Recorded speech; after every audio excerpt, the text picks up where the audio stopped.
Go ahead, John. Okay, good morning, Niskayuna. It is June 6th at 8:30 in the morning, and we are meeting for our Economic Development, Historic Preservation, and Environmental Conservation Committee. I guess we'll start with the attendance.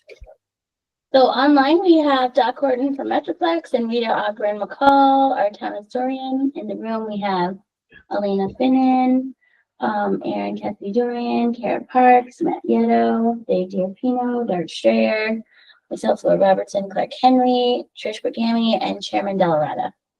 Thank you, Ms. Robertson. And do we have any comments or concerns from the public? I didn't receive anything All in right. the email. Very good. That brings us to the minutes. We have any minutes to approve? We do not have them for this meeting. We'll have 2 sets for the next meeting. All right, not a problem. And that brings us to the resolutions. And I'm glad to see that first one on there. Yeah, we actually had it at the last meeting, but I reached out to Mr. McKinney and asked him if May or June worked better for him. Okay, And he said June. very So good. he's all set for this date and he'll attend, and maybe we can do something else at my science park too. Okay, And that's all ready to go. very good. Oh, Rita, you're not muted. Oh, I'm sorry, I'm here. Okay. I hope everything's okay. I don't know. Whatever, I guess, whatever, I don't think it matters too much, whatever. Okay, we can reach out to him and see what he wants. Yeah. Do we want to do anything at the meeting? Like, Yeah, he's attending the meeting. do like, Mhm. Do we have something to put up at Lions Park? That's what Aaron was just asking me Okay. about. Yeah. Yeah. yeah, we're trying, so we actually need new picnic tables and benches there. Some of the wooden ones are kind of just getting a little ratty looking. So before we even start talking about this, Ray and I were talking about getting at least a few of them replaced with funds that we have for this year. And I thought, well, maybe we could combine the 2 efforts and get some plaques on the picnic Sure. tables and things that we're getting there. So Yeah, more to come on that. The other thing is he wanted to do like like the coated metal ones, the picnic tables that are green, and Mhm. so I don't know how black will look on them. I can't envision it. So I don't, if anybody has any good ideas, let me know. I But can that's put what a disc in the middle. Oh, that's a good You idea. can see it, or some of them have raised edges. You can put a plaque along the Or the edges side. there. Yeah. So it's- Ah. Okay. I'll see where he orders them from. Then.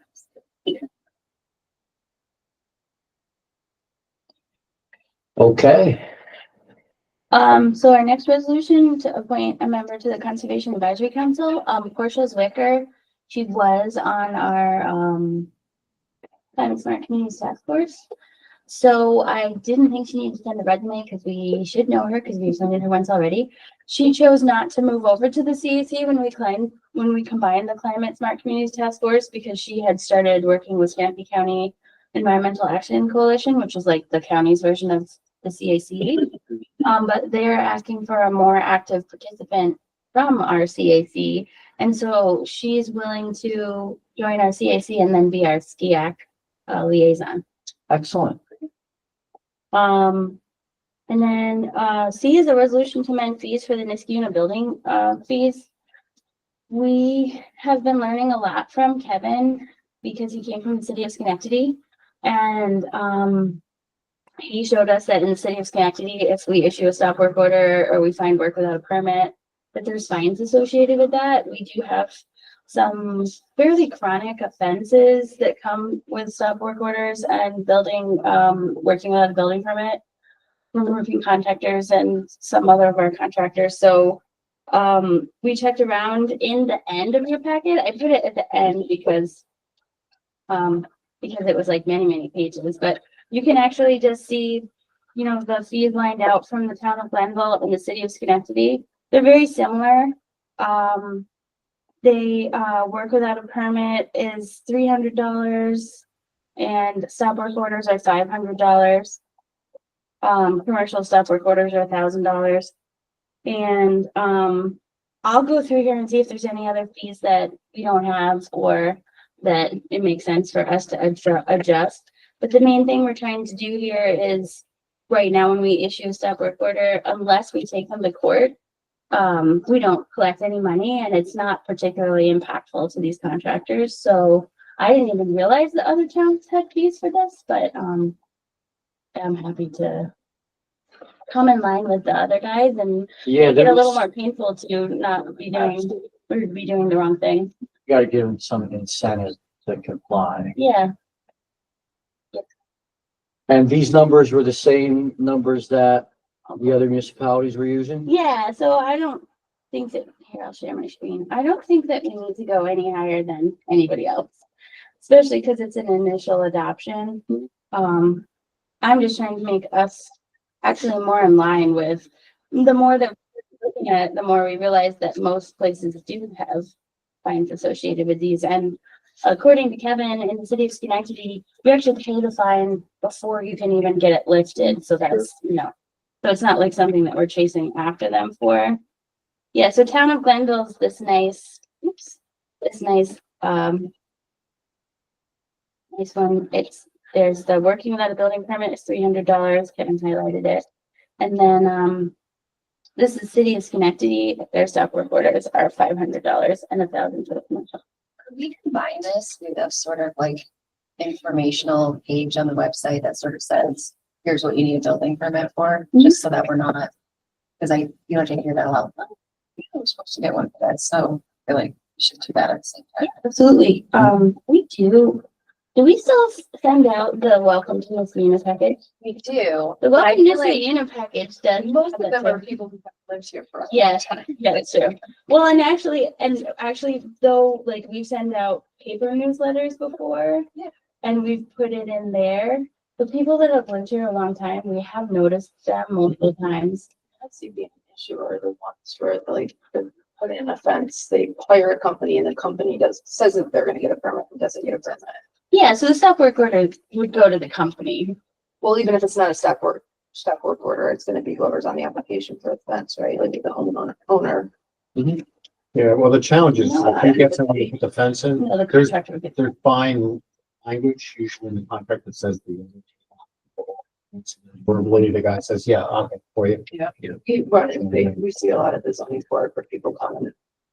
It's for a variance, fence is already up and then they inquired further, they hired a company, they didn't do what they said they were gonna do. Mhm. So in that case, you would find no So we, landowner, right? so we always try enforcement on the contractor, but, when the homeowners come in and they're in a big fight with their contractor and they're like, well, it's the contractor's fault. Ultimately, anything that happens on a homeowner's property is the homeowner's responsibility. Yeah, but typically, Feel bad dinging homeowners that high of a fine. That they didn't. but think I wanna typically, I think figure the out- contractors would pay the fine. But I guess my point is the work's already done at that point. They didn't get a permit. They don't care that they got their money from the homeowner, so they're not going to.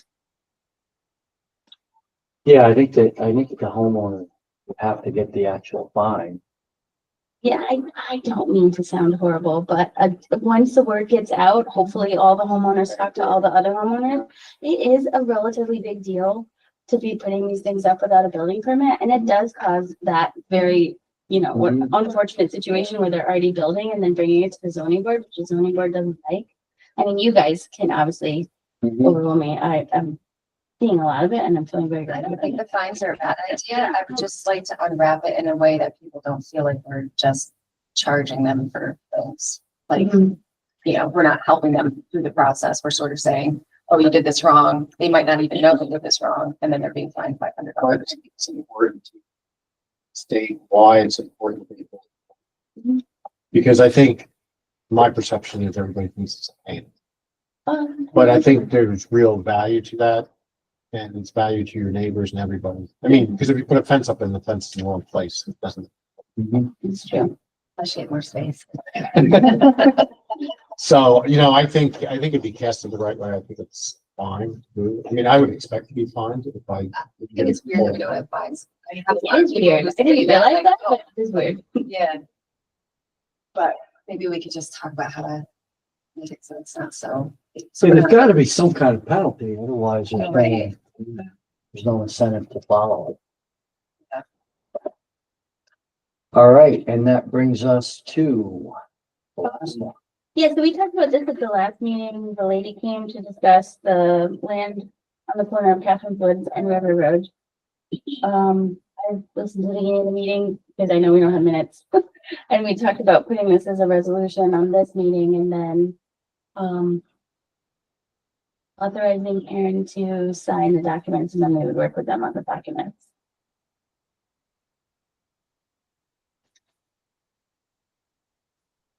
Do you have any of them, any that they would want to add?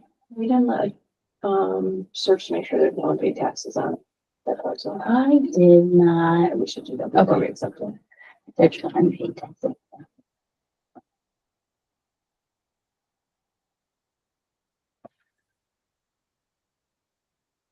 And that brings us to Rivers Ledge.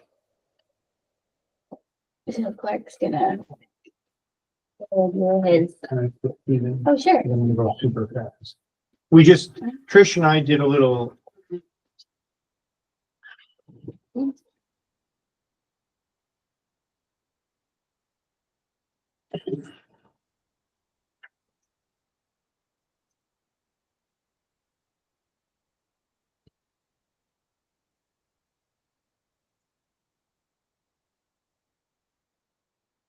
Worked a second ago. Oh, this is the first one. No, it does work. Okay. For some reason, it doesn't- Okay. But it doesn't matter to you guys, right? Well, you, Yeah, you definitely. just click through them really quick. Yeah, here you go. We- That's- we do it right Yeah. now. So Trish and I did a quick little site walk. When was it? Yesterday? Was it yesterday? Through, the Rivers Ledge Senior Center, just, to see what it was like. You know, it's almost done. And it's kind of a really nice example of the planning board giving some good input to this project as well as the architectural review board. So we just wanted to just show on a couple highlights. On the left, those are the parking garage, the garages, which originally were going to be under the building, but this kind of hit right during COVID and it just got crazy expensive.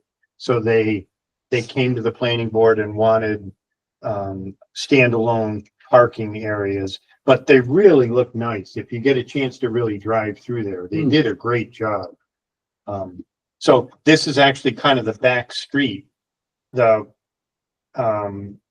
bike path is to your left behind those garages, and that's kind of the back side of the senior center building. So this is kind of back behind that. There's the multi-use path right there, right behind.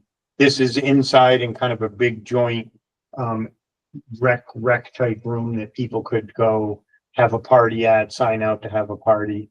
On the left is a whole row of windows. This is on the top floor that look out towards Rivers Ledge. Beautiful view. They just did a really nice job. There you can see those doors all open up, so it's almost like you're on a deck up there. Okay, it's pretty neat.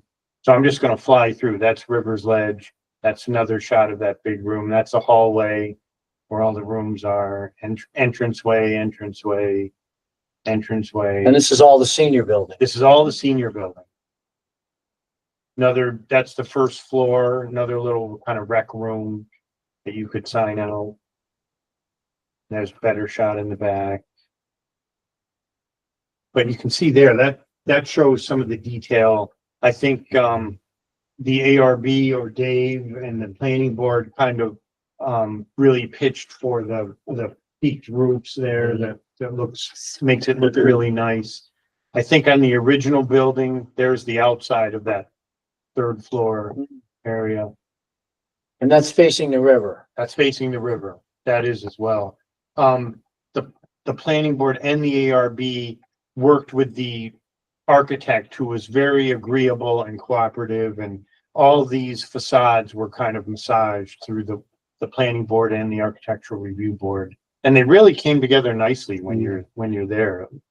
And I think one of the things that Dave and the planning board pushed for is some of those peaked roofs there. Originally, one version was a purely flat roof that looked much less residential than this does. So that's the inside of the garage, which I thought was kind of nice. They actually painted all the insides of the garages, so they just look nice.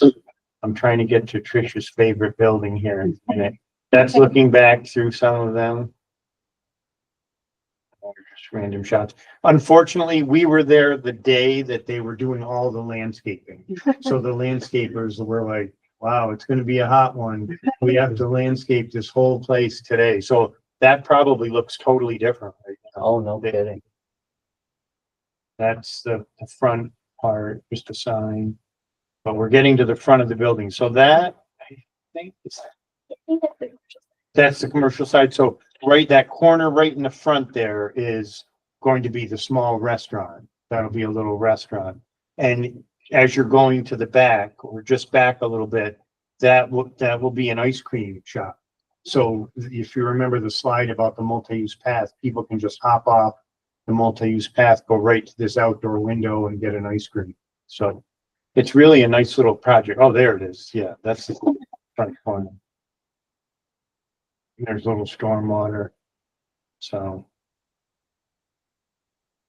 that's the backside. The planning board worked with them a lot on this, so I know there's a bunch of landscaping and the tree council to go in there to kind of shield the backside of those garages, and that's the bike trail.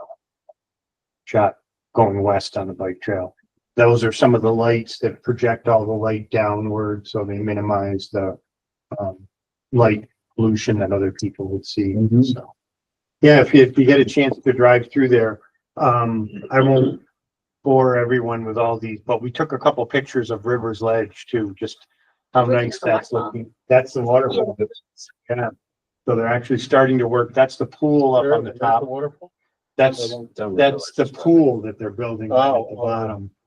And the swimming pool is up on the top.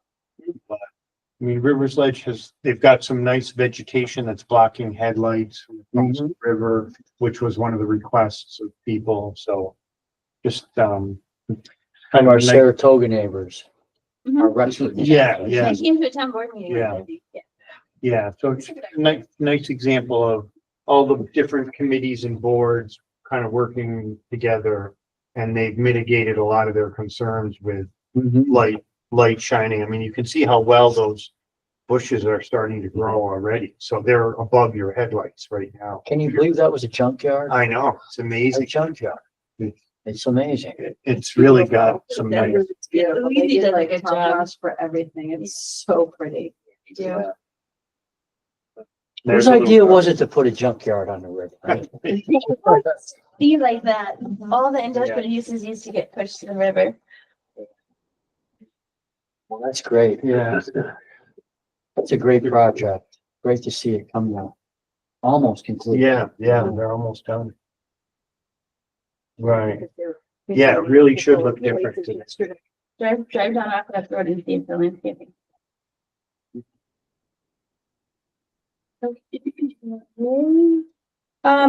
I just have the other discussion item is the phase 2 of the natural resource inventory plan, because we actually had that as a resolution for the last meeting. But Ashok let me know that when he was reading through the NRI, there were still places that kind of had the XXX with some dates and stuff to fill in. And so he wants it to be perfect. So we need to have one more internal meeting, come up with the sheet, and so we're thinking maybe next month on that one. And that brings us to Dave. Okay. So resolutions that were approved since the last meeting is 2690 Balltown Road, GE Vernova's guardhouse and patio.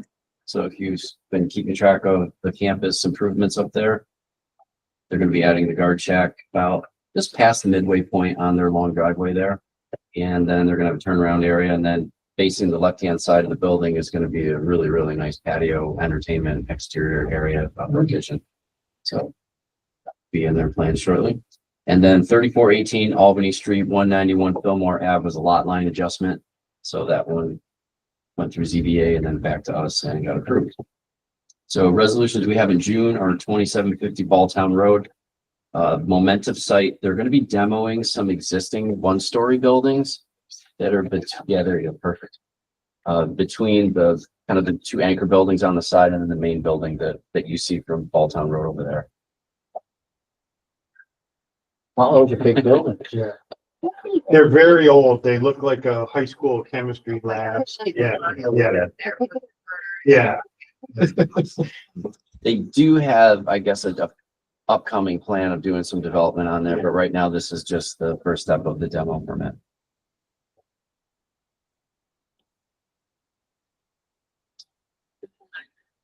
Oh, the flags. Oh, yeah, this is all up front. Yeah, all up front. Yeah.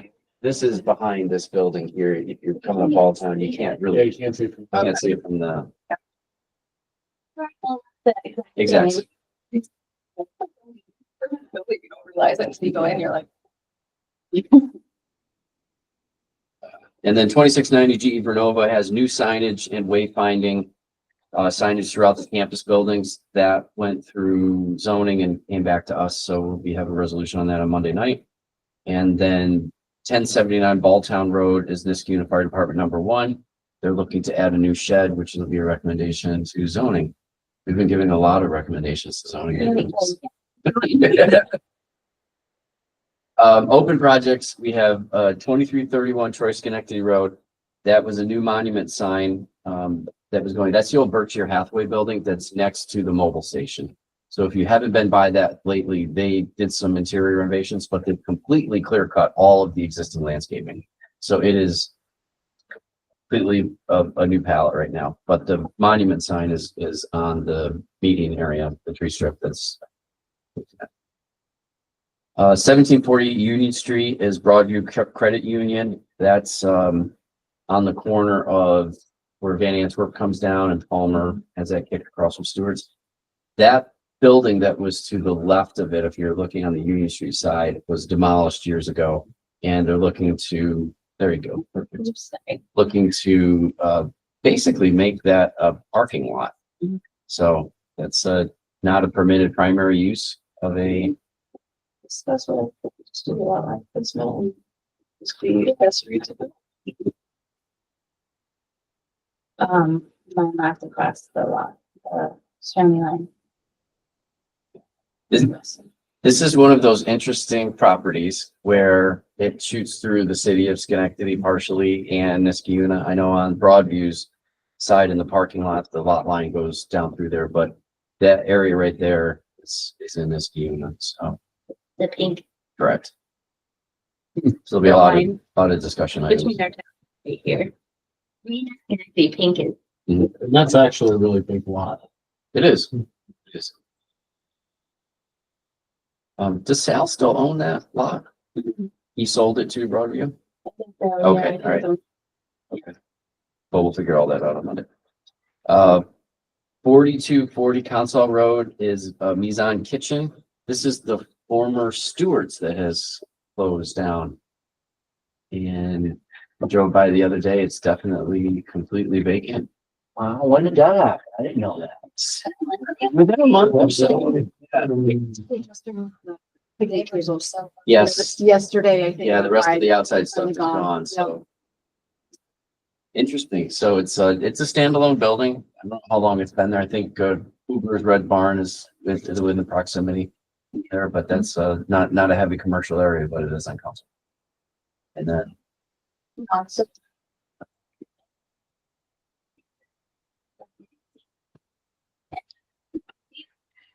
Even Stewart's that entire time. It had gas pumps too. They took them out So years from the ago. gas, they sure to Stewart's to the restaurant. No, they're really useful. Oh, Yeah. The experience is going at the same time. Are they moving anywhere close by or no? Stewart's that is. There's one well, they tomorrow, have one right up down at the Council. corner. So We haven't heard, but we're assuming that's too small, you know, they're all going to the bigger footprint stores. Reading it all over Because social Yeah. media or so bad. they would all walk to the Stewart. Right. And then 3900 State Street, which is a Kia dealership. So their next step is the ZBA referral for 2533 South Pagan Ave. They want to do the lot line adjustment. So they purchased 25 and 33, which is up there. There's two existing homes on there. They want to retain the one on 33, demolish the one that would be on 25. Through these iterations of reviewing the plan, a few things have kind of been vetted out. They've adding sidewalk areas all around the ring of the property. moving landscaping to the tree strip, which was part of some of the committees and council and planning boards review comments that we have. There's some existing landscaping and mature trees that we'd like to see saved, but however, that may be part of a larger conversation, depending on what the site plan is. And then the other thing we did was planning department did an evaluation of the CN zone overlay that goes along State Street. And the reason that we did this is we wanted to see how much commercial neighborhood actually goes in and abuts other residential areas. And that exercise took a global look at what we did. And if you look at both sides of State Street, one side is heavily CN. And then the other side, which this one is on, does sawtooth in and out. This would be probably the furthest, and it's, I don't want to say encroachment. I want to just say the line that would go towards the abutment. But it's not appalling to the fact that it goes way in and takes a huge chunk out of a neighborhood. So that was something that we looked at in there. But what it, the fundamental thing comes down is that there is a residential house that could be saved, could be lived in as part of this plan to remove it. But the latest plan that you see here has actually moved the parking further towards State Street and kept a bigger buffer zone to the house that they want to keep. It's always been encouraged to try to pull parking closer to State Street and not have it inserted back in there. Yeah, that was something that really came up at the last planning board meeting, and I bounced this off of the ARB at the May meeting, and they really liked that idea as well. And it's really specifically like these areas here between the two parking lots and this along South Fagan, you can see the parking spaces are doubled up. So they would put 2 rows of cars in there.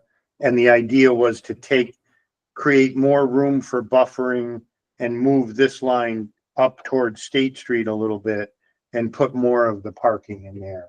There's a lot of decisions to be made on that project, but that seemed like a good step to try to mitigate some of the impact of what Dave was talking about, which was how far this commercial goes in this direction, which is the more residential area. The other big thing is that this is not a flat site. If you've driven down there, there's, we're going, let's say eastbound on State Street, it slopes down. So there's retaining walls, there's drainage that all has to be considered in that area. So everything's kind of coming, towards the State Street side and then sloping this way. So if you look at that, you'll notice the other thing they've done is they're going to have some sort of retention ponds and drainage structures and things like that. All that engineering has to be figured and calculated into that plan. Some of these moves will help address that, but again, that has to go through final engineering. So it's a pretty aggressive amount of parking that they're packing into those parcels. And then what you don't see on this plan is they own the other parcel on the, is it on there? It's on one of them. Oh, yeah, no, it's right here. Oh, well, that one right there, it's not shown there, but there's, correct, there's other stuff that's happening on that side of the property as well, but there's a small building where they refurbish the cars. And there's a ring of parking around that as well. So, this adds quite a bit of parking, plus the main facility, which is on the right-hand side of the page, would have 2 facade upgrades with additions, and then the facade facing State Street would then be fully refurbished as well. Yeah, and Derek can chime in. The CAC reviewed it but 2 nights ago. Jump in. Yeah. Okay. So yeah, we reviewed this project at our meeting and we looked at it as 2 separate pieces. We did not make a finding last meeting, but we did discuss it. And primarily we talked about a lot line adjustment. And the applicant would like to leave a 50-foot lot line on that lot, the highest up next to where the end of the parking lot is. And that would make that lot non-conforming. And we have dealt with that at Pierce most recently, where, someone wanted to take down a house, 2 houses there. And the discussion at the CAC, we did not think that was a good idea. And we actually sort of made it clear with sort of a recommendation. It's not a formal recommendation, but a finding saying that we were opposed to reducing that lot below 80 feet. 80 feet would be the zoned lot, because it would set again a precedence where you go in and, you know, someone's reducing or making a non-conforming lot for business need or some other need. And we feel that that's an important line to hold from a precedent standpoint. Yeah, as a capital measure as well. So, we spent a lengthy discussion on that. We also spent a fair amount of discussion, or not as much, on studies on the whole. We went through the original findings and tried to see if things were going to get into that. We'll be looking at that in the future. And then, I don't know, we talked about the Mohawk Golf Club, but we had like an initial meeting where we went over and the owner. Yeah, I would just say that we're exploring options to move the development, you know, towards Balltown Road and Union, like Away we from heard from the public. Right. I think he's still working on the concept, so. Okay. And that's it. Just a quick little shout out, to Momentive and GE Vernova. Mhm. Absolutely couldn't be any better in the way they've been interacting with the planning office. They're always a step ahead of, keeping us in the loop, and, they've been really a pleasure to work with on these projects because they're always sharing their information with us. They're getting it to us early. They hop over at a moment's notice. So just, it's really appreciated from them because it just makes everything flow so much more smoothly. Yeah, I would say from the CAC perspective, GE was extremely cooperative and transparent, which doesn't always happen. No, that's a pleasant surprise to hear. Yeah. And that's really great to have. They've been Really good. such a big partnership. Yeah. Because they're a very large part of the community, Yeah. for sure. That's great. For the zoning board, we have a really big week coming up in we have 6 residential area variances, 1 commercial signage request, the one that Dave mentioned, and then 1 commercial code interpretation. So, yeah, I expect to be there like midnight. We do have to move that meeting because at the beginning of the year when we did the schedule, we did not realize that June 25th is the same day as the high school graduation. So the early voting got canceled, right? So I can move it. So we will be doing June 18th. I'm moving it 1 week back. I actually think we still do not have a full board, but one of the members may be coming late. So hopefully we'll have a full board for some of the cases. You can make the commercial code interpretation towards the beginning. Well, they were a carryover from the last meeting, so typically they would go first. I'm just Yeah. concerned I might have to leave if it goes late. I won't be able to have a sitter, but You can do that online. I know, Yeah. but for that one, I'd like to Yeah. be in person. Yeah, no, I feel a little sorry for the rest of the people who are coming to the meeting, but I think, I think, 7:30. it carried over, so we'll have them do that one first.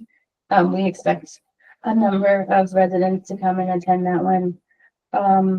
Really just because it, anytime that Harry's Mobile Teaching Community, the Santee Road comes to the zoning board, it gets a little attention for the zoning board.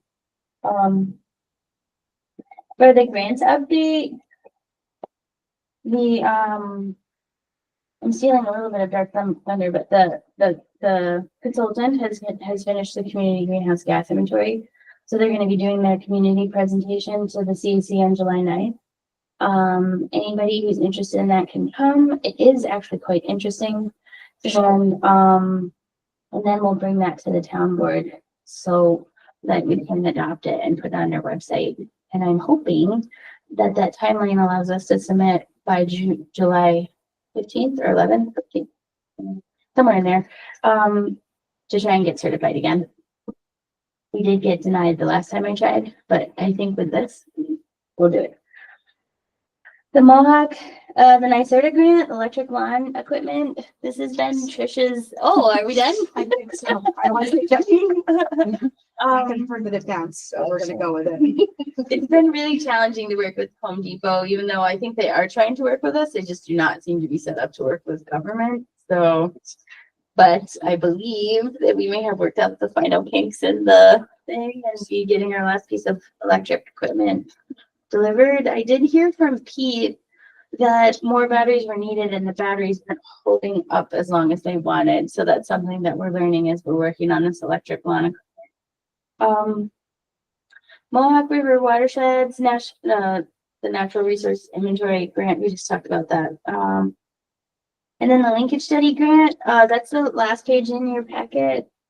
Or actually, it's right at, I sort of put them in order of importance. Okay. That the virtual join at your own pace webinar.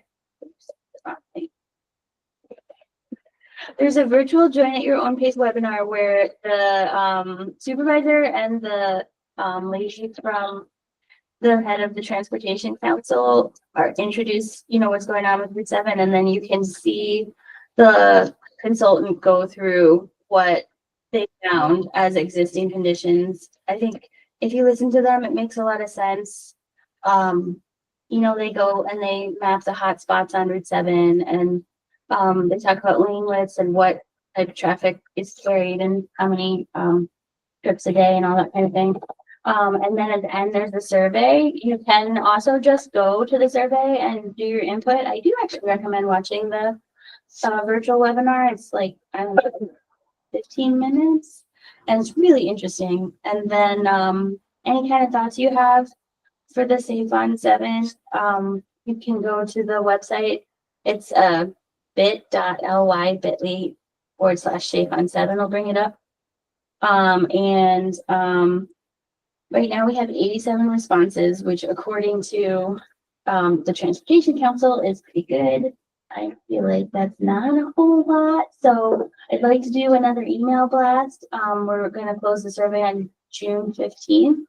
So also, if you guys know of places to share, I shared it to all of my boards. And I think we got a lot of board input, but I'd just like to get everyone that I run into has an opinion on Route 7. Yeah. Actually, a flyer showed up at my house yesterday. Oh, So I don't know how widespread it was, but when I came home, that was sitting on It's the counter. That one was sitting on the counter, so, somebody has distributed some. They take this again, Yeah, the flyer right here. yeah, that was on my table. I did not ask exactly where it came from, but it's likely ended up in a rabbi, so. yeah. And then, Courtney and Aaron put it in the Dorasino, which should be out now, right? Yeah, it was in the. I never know how No, they do it. Wednesday, it was in the actual like Gazette that came. Oh, it was? They mail them on Wednesday and sometimes they get on Thursday. Mine? Today. On like Saturday. Like it's Yeah. different, but hopefully like some. It's kind of interesting though. I mean, because you're right. A lot of people have opinions on Route 7, but even people like in my neighborhood that have a lot of opinions, I talk to them and they have no idea what's going on. So I don't know how you combat that. Yeah.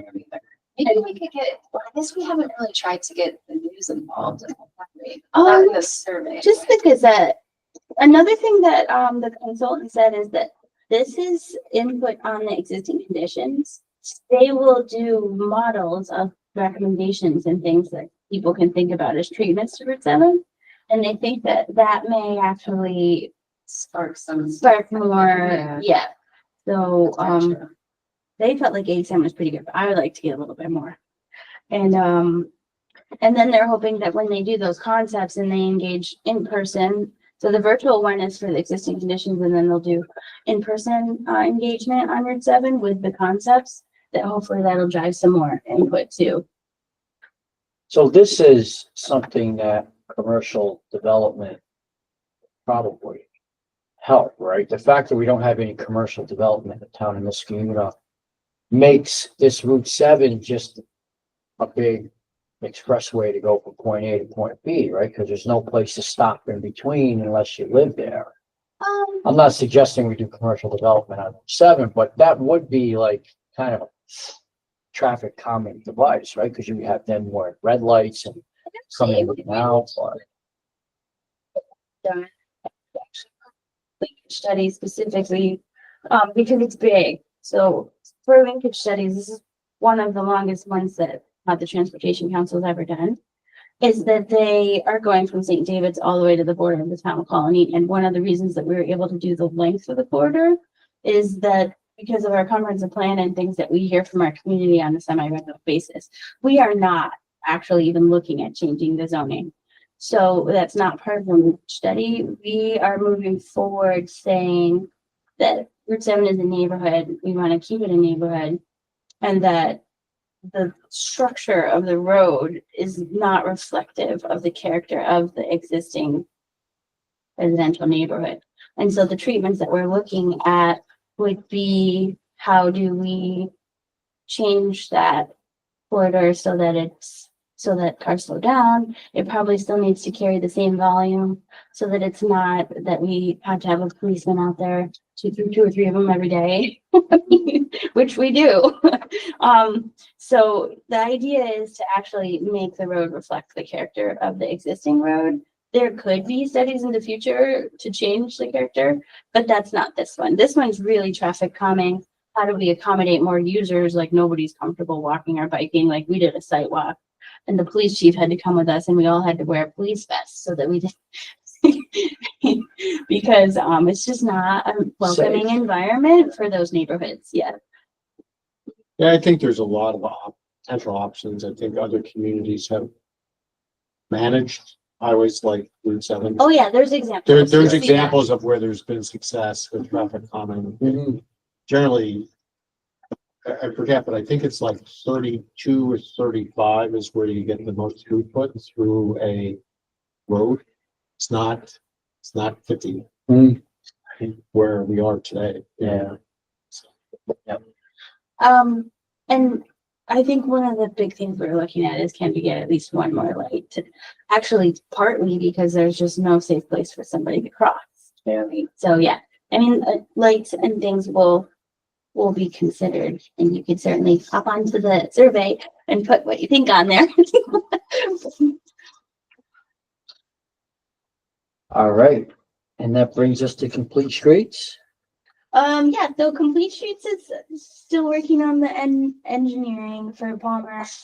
Well, for not for Birchwood and for Cornelius. Palmer Ave is complete. I think if anybody's been out there, hopefully you've seen it. Looks nice. Yeah, daylight say. It added a couple extra trees for Laura, and I was happy with the contractor. I believe we did a negative change order because the school is taking on a little bit of that sidewalk building at the end of their project. And then we're trying to work on the intersection there with Plum and Story, and that's not Plum, Dexter, Story, in Antwerp. And then for Birchwood, we've been going back and forth with the design engineer on the safest way treatments to the intersection of the Birchwood Elementary to the Birchwood Road. And I think he's pretty close to concepts. We were discussing the push button crosswalk, but they can't go where there's a stop sign. So then I had him look at whether or not maybe the stop sign should be removed for the push button crosswalk, but they don't actually recommend that. They're talking about maybe the blinky stop sign. I don't know. We're looking at a bunch of things. We'll get that design out to people and then get their feedback. We're also looking at obviously we have to have conversations with our highway department, but maybe a raised crosswalk or a steep table or a hump in front. Just something to try and help that area. So, and then the sidewalks. And then the linkage study, Complete Streets has been the first line of helping with everything that happens with the linkage study. They've been reviewing everything that goes out and helping review all the materials that the consultant Lavella is working on, and it's a lot of work for them, and I do appreciate it. They've been working hard. I just have a couple things to add, just from some feedback from the county. The first thing is that Plum Street, right now, I think what we're doing is connecting the county with the school district, because we're talking about the area from Dexter, the back of Van Antwerp, which they're going to have 2 years of kind of unsettling, traffic patterns through there. And then all the way to Grand Boulevard. It's very awkward for walkers and really for drivers too. So I don't think anybody has a solution that like fixes everything. So we're trying to get those two talking to kind of figure out what's possible. So that's the first thing. The second thing is that I did get confirmation that the final plans for paving and repainting lines on Grand Boulevard is almost done. I think that they were supposed to meet about it potentially today, but it's basically repaving parking spots. I believe they're painting in, and then they're going to put some paint where the intersections are to make it, to guide drivers to where they should be driving rather than kind of wait, you know, how they're kind of pointed and sort of awkward. So they're going to use some street painting to try to make that a little bit nicer. So when those final plans come out, I'll share them. Yeah, they originally had that as like, fire engine red, I think, painting inside. Okay, so let's take a look at that. Yeah, but I thought they said that might be helpful. I think there's they one. did put yield signs, I Yeah, think. yeah. Was that all of the intersections? Or both directions? Or I think so. So at some of the stop signs, they've added cross traffic does not stop. Right, that's what they have at some of the intersections. One of the issues we're gonna have is there's a high water table. And I don't know if you classify it as aquifers, but like at Grand and Palmer, that road's always wet. So they do a lot of maintenance on that road, especially the county does. And it's just not stable there. So I think they've got to take a bigger look at subsurface conditions and what they're going to put on there, because I can tell you right now, the crosswalks hardly hold the paint for more than a year.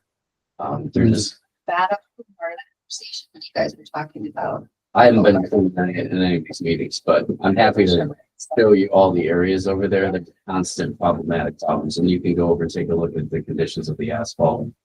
It's never maintained well. The history of the project is that it went to the Transportation Council and it's supposed to be something. Right, and then then I thought they they were like, oh, you were not changed it to parking lane, and then the Complete Streets, voted and said they really didn't want that the bike lane was better, and they felt that the parking lane and the intersection treatments would be the best. But they aren't always super sharing with us on this because we felt like we didn't want to see. But there will be traffic coming, but it will change. We feel, which treats myself, that on-street, designated on-street parking will make it really hard to ever get an on-street biking lane. And if we potentially change the character of that street a little bit, but Yeah, I thought we were kind of on a indefinite hold because of that, but no. They said, thank you for your comment. Is there a real need for parking? The biggest problem with Grand Boulevard is people park too close to the intersection for somebody that wants to take a right or left hand turn. That's the problematic thing. So if there was striping that kept you 25 feet back, whatever, and depending on how many mature trees are close to the corner, those are the catalysts for most of the accidents, because people have limited sight to come around, they want to come through, and then people that aren't familiar don't stop in the middle of the median, they go through. That's where the majority of the accidents. Are the driveways not big enough? I don't know why. How come there's not enough parking for residents on their property? There is, There is. but not many residents park on the street. Okay.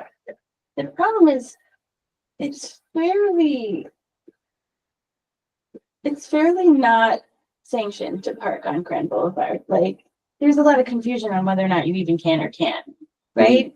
But once they stripe the parking stripes, It's there. it's there. And so when it's not really allowed, that's the time when you can say, hey, it was never really allowed to begin with, like, let's put a bike lane here. But once you stripe the parking, then you're taking it away if you're ever going to put in the bike lane. But another thing that the county has talked to us about is then maybe we leverage that to get a multi-use path or a really robust sidewalk along the entirety of Grand Boulevard, and that's where people walk and bike. Or sometimes we talk about something along the medians too. But the issue with the cars parking too close to the intersections theoretically is addressed with the painting that they're going to be putting down. I agree, the painting is expensive. That's gonna wear It's out. a lot of maintenance, but But the painting, I think, is specific to address that issue. Correct. Yeah. That's one of the biggest issues. But if you go down Grand Boulevard on any given day, when there isn't a school event at Van Antwerp, there's not a lot of parking. The And complete streets that count. Yeah. Them. I mean, I prefer to park on the boulevard if I have to ditch a vehicle for a while than on Palmer, because Palmer's narrower, and if there's two cars on either side, you can only get one through. It's great for traffic count. But there just aren't a lot of people that leave a car out there on Grand for overnights or as long as they think it's appropriate. So there's very little, what I'll say, residential use parking. I think it will be hard to put a multi-use tab there because you have trees. I mean, I don't see how you're gonna do that after the fact. Unless you use the median. Yeah, they have discussed it with us. I mean, they know how I feel. They have been like pretty good, I think, about it. They just said, thank you on that one. We're gonna do this.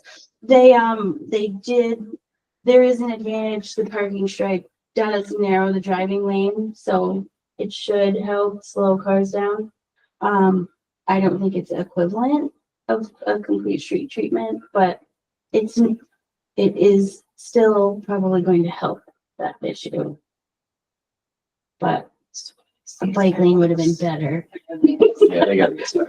On the opposite side. Well, you have it right.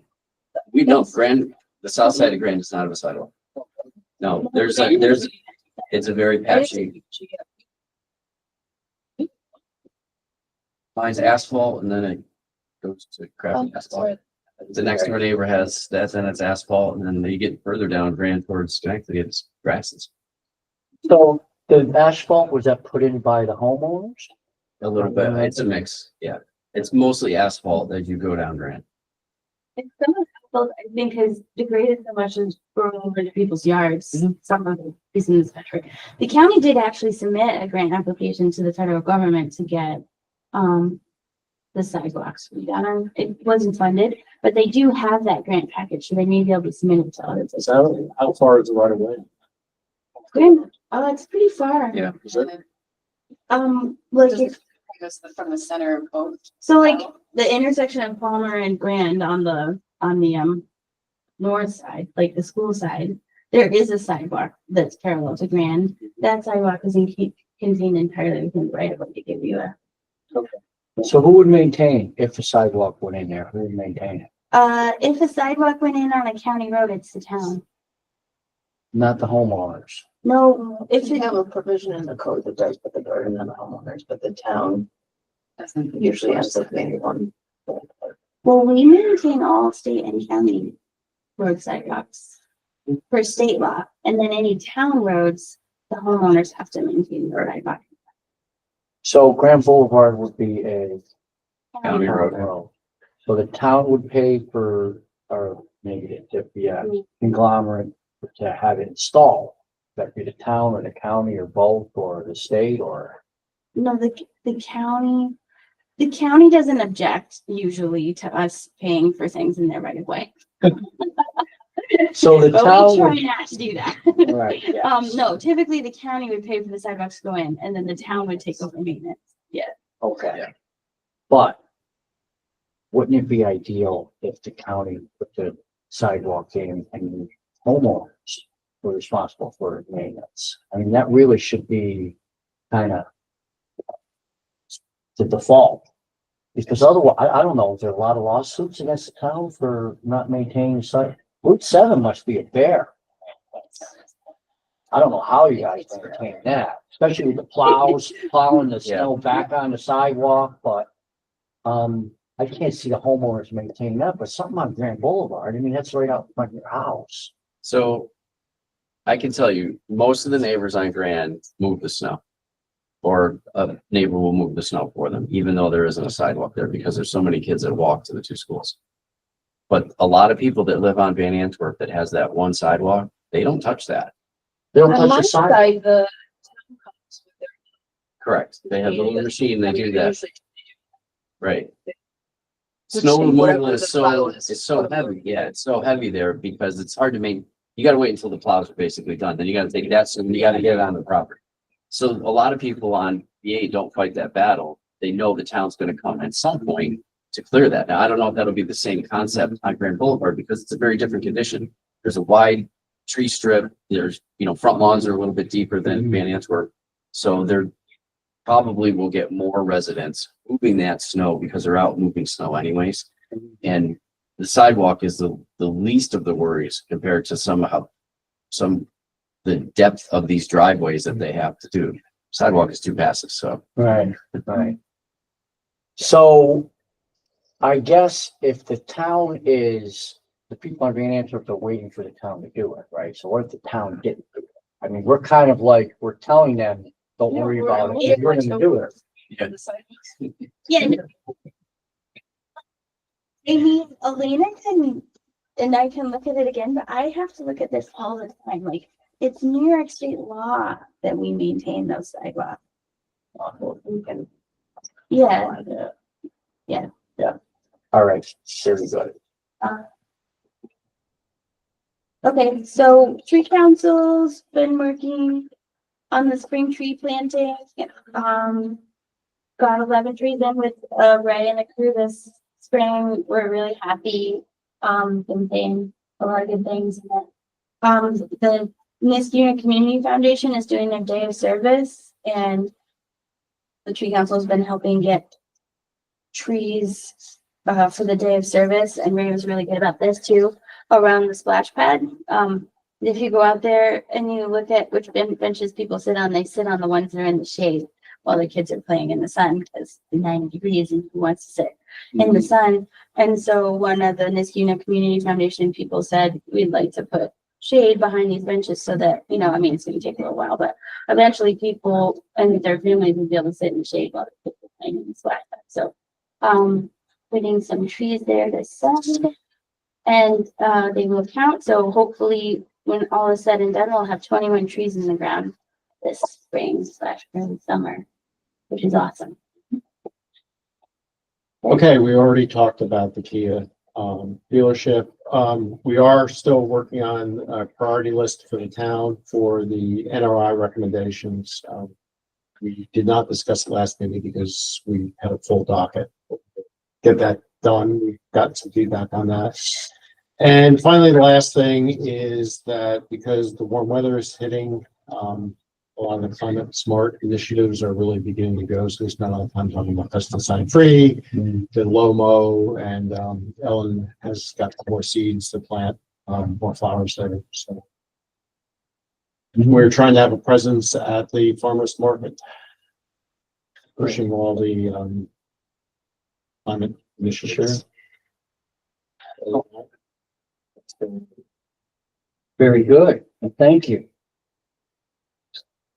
And what is next? ARB, I'll jump in really quick. We had our May meeting on May 25th, May 21st, talked about 6 projects. I'll kind of end it there. We had to save time for Rita and Doc, but we did have a great discussion with a homeowner on a home addition expansion that I'll expand on a little bit in July. It's great interaction with the ARB.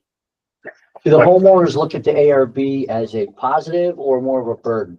This homeowner really looked at it as a positive. It was a great experience, and we were happy to meet with him. And because we haven't really gotten to a lot of building permits, we've been working more with the planning board on projects. So this was a nice example of working with a homeowner on a building addition. It would seem like a great resource Yeah. for the homeowner to have, but Yep. then I could see some homeowners saying, stay out of my business and all that jazz. The people that we've been able to make contact with have been very open. Great. Because we always say, they'll give you ideas. You don't necessarily need to follow them. So they've been very open to it. Excellent. Thank you, Clark. Sure.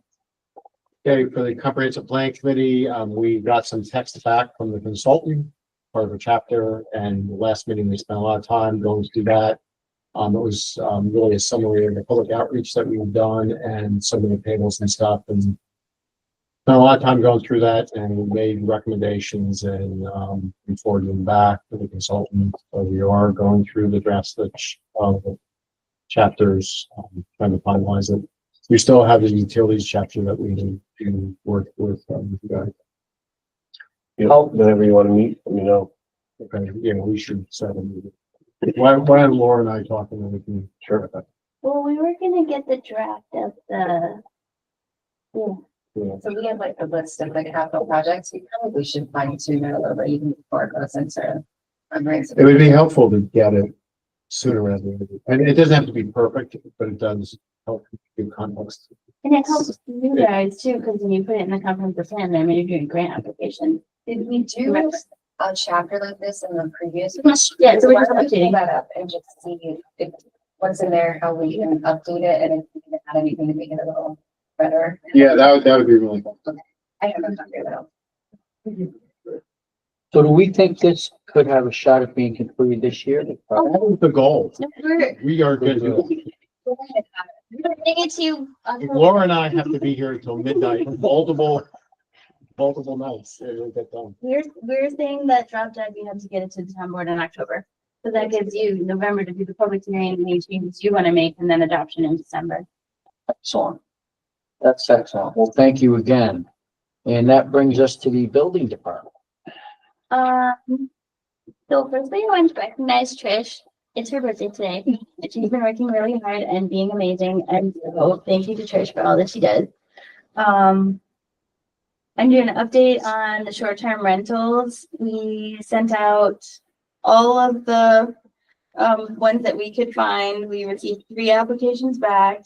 2 owners just withdrew having short-term rentals, and we do have one that is no response. So we are preparing a notice in order that we have to run past you on that. So, oh, did he? Okay, good. He's up this week. Yeah, so good. I'm glad. So we'll be sending that notice in order then. You and I got a call, so last month, this Schenectady County, Oh, yeah. now has the occupancy tax on short-term rentals. So they're looking to share information, ones that they may have found for ones that we have found. So, yeah, so I'll send you an email, Jack, and just wanted to touch base with us, so we can figure out the best way.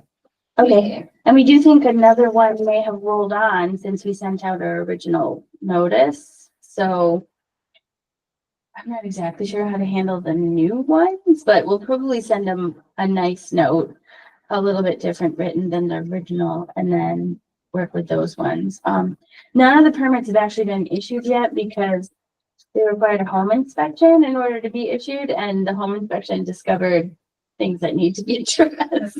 So Kevin has been working through them, but I do believe we got at least 2 of them ready to be issued. And then fire inspections, we've sent 25 letters. We scheduled 10 inspections. We're gonna send out more letters because they don't come back as fast as we thought that they were gonna come back.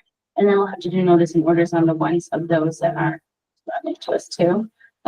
Seems like the process has been okay. We enrolled in the thing that where people, if they have commercial kitchens, they have to upload their hood inspections and things into it's a pretty cool program. Free, and it's moving along. He's a very hard worker, and I'm very glad to have him as well. For cleaning department, Hey, how many chicken permits do we have? you know, it's slowly ticking up. I'd say maybe we're to like 10 or 12 at this Oh. point. I thought we'd have a blow when eggs went crazy. I thought people would get on the chicken bandwagon. Maybe it might even be higher than that. I would say we get one every. I mean, we didn't have any in the winter time, honestly, because people didn't start, but we've seen a couple of them this spring. No problems, no reports of chickens going mad or anything? I mean, I don't see every complaint that comes to our office, but I don't, I haven't been drawn into any chicken wars. There was a rooster that we had to track down again, but not related to a chicken permit. Yeah. Just curious about that. And earth shattering. Yeah. All right, planning. I'll give a quick update. Yeah. Matt gave an update at the water, sewer and engineering meeting about our drainage work. You know, we all kind of own a little piece of stormwater. When projects come through for site plans or subdivisions, the planning board and the planning office look at stormwater as part of the review process and typically engage a TDE. You know, Matt and his water, sewer and engineering group, they always look at the design and the technical nature of it And then the highway department looks at kind of the operation and, they see how things are functioning every day from kind of a maintenance standpoint. So we're all working together to try to address a few hot spots in town. So you'll be seeing more on that as we go forward. We're getting close to going after one hot spot. We've also reached out and we're pretty sure we have the support and help of the Niskayuna school system to help because some of their properties are involved, and also Schenectady. The part that we're looking at right now is part of Old Niskayuna, and it all ultimately feeds into one pipe that goes into the city of Schenectady. So, Matt's got a few contacts in Schenectady.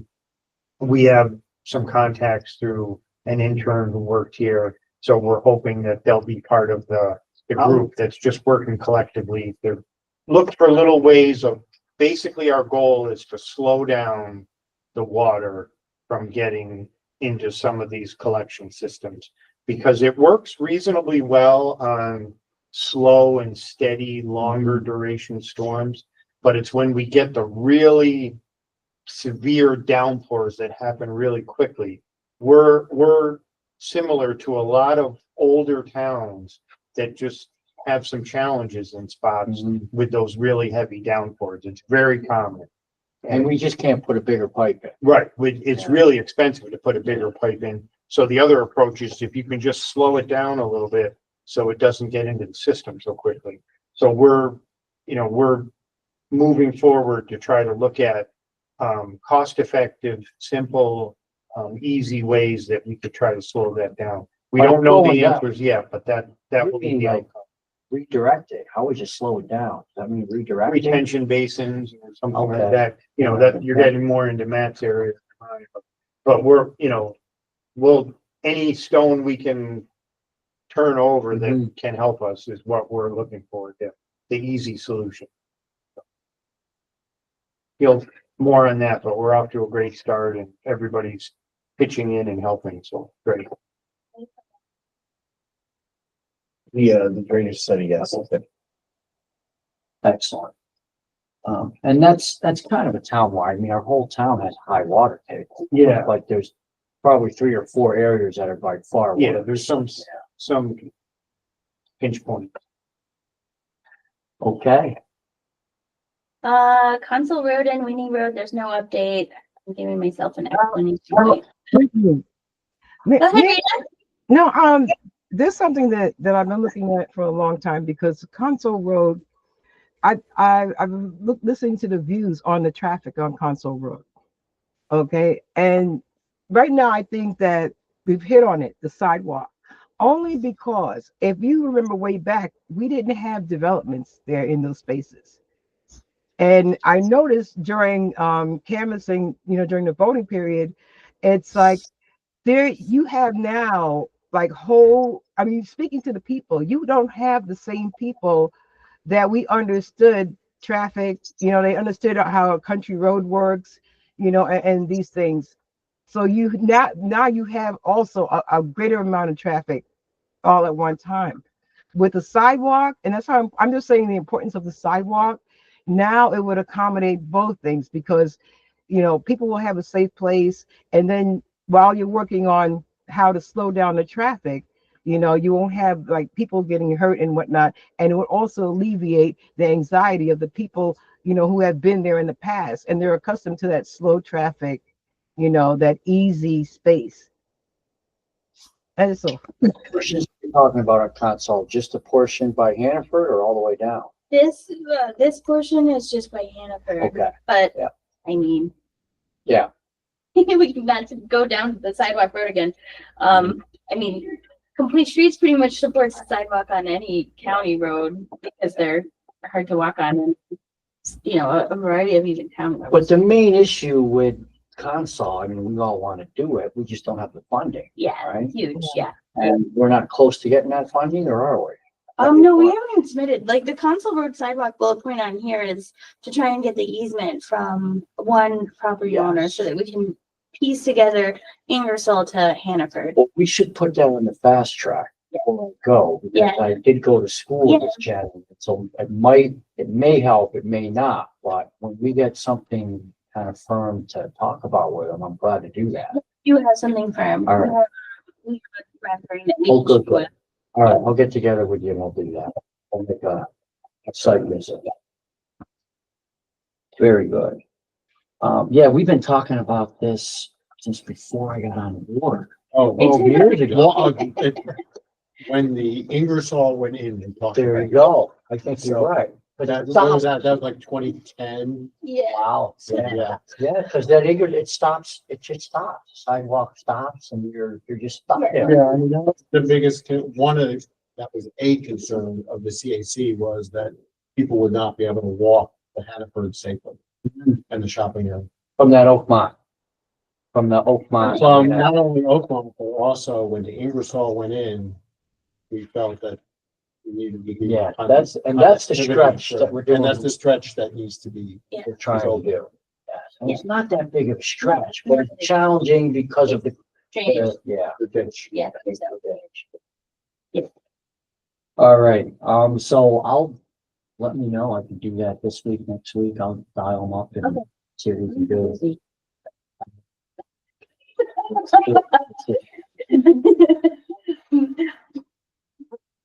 Yeah, but I could send you like maybe early in the morning or no, because probably he's not home though. We should probably go after work sometime next week. Yeah. I'll give them a call, set something up. Okay. Yeah. That's fine. And that brings us to, oh, we're not done with planning yet, are we? No, we are. How about Dr. Horton? Hi, everybody. Good morning. Just wanted to let you guys know that at the last meeting of the Metroplex, there weren't any items relevant to Niskayuna, so I don't have anything to report. Thank you. And Mrs. Finnan. And anything from our historical advisor? Oh, you're muted, Rita. Sorry, folks. But There you go. no, we worked on a demolition on Fagan Avenue, and that was a great exercise for our commission because we had more people ready to dive in, and we would like if the building already requests that if the building department with any kind of concerns or anything can send us some things that these, the people on the commission can stay, to learn and become more involved. Because they really needed that exercise. All right. Great. And okay, It was proposed to be taken down as part of the 3900 State Street project. Rita, and they turned that around really quickly. So thank you, Rita. yes, because they were excited, you know what I'm saying, to have that participation. And then I was able to explain to them just how critical that commission is to our town. So it made a difference. All right. And also just one last thing. The Trolley Shed, Carol McCarthy and I went down yesterday, and thanks to Pete, because he was able to get us access to go through the history a little bit more, because he's been there like 30 years. So we were able to talk to him. We observed the building. I took pictures, and I'm cleaning the photos up as to become part of the building department's files. So that'll be coming. All right. After that, the town can decide what exactly they want to do with the trolley building. All right. So that's my report. Thanks, Rita. Thank you. You're welcome. Okay, is there anything else for the good of the Economic Development Committee order? Yeah, I did want to mention at the end of the agenda, we always put the openings on the boards. The zoning board has 3 vacancies. Oh, We have struggled the last almost this entire year now with getting a full board. And that's a very big deal for the zoning board. If you don't have a full board, the applicants don't have to move their cases forward. And they have to have a different balance of votes if they choose to go forward. And so I have been asking the zoning board if they can find someone. I do believe that one of the members may be moving out of town of Niskayuna. I am in desperate need of zoning board members. Please send them to us, because I would like to even just keep a standing tentative resolution to appoint some. It's really approaching critical, like having to move the meeting this month because I would only have 4 board members. Like that's just for a zoning board. We just can't. We need to have more people. What about a lateral move from another, taking somebody from another board? You can do. I actually was asking one of our comprehensive plan people. I've been trying to convince her to come over to the zoning board, but she hasn't said yes yet. I hope that's after October. He's already poaching the tree. Some boards you can't pull from. Like you couldn't. I mean, unless they completely left. Yeah. Put that in my update and I'll make sure I'll say something about it at the meeting too. Absolutely. All right, very good. Is there anything else? It's super quick. I can send it out when it's ready, but we do have, I received a sort of soft launch of a Business View article that Laura and Clark to help get information and pictures for. So it's a great overview of our town. I think we did it once before about 5 years ago, and that was a great update. So once that's out, I'll share it with everybody. And GE Aerospace and Momento for the. I saw that. Yeah, that's cool. Yeah, they were the advertisers that kind of supported the article. It's great. Okay, if that is all we have, I will make a motion to adjourn. Second. All in favor? Aye. And we are adjourned. Hi. Thanks, Rita, Jack. Hey, guys, take care now. Have a good weekend. You too.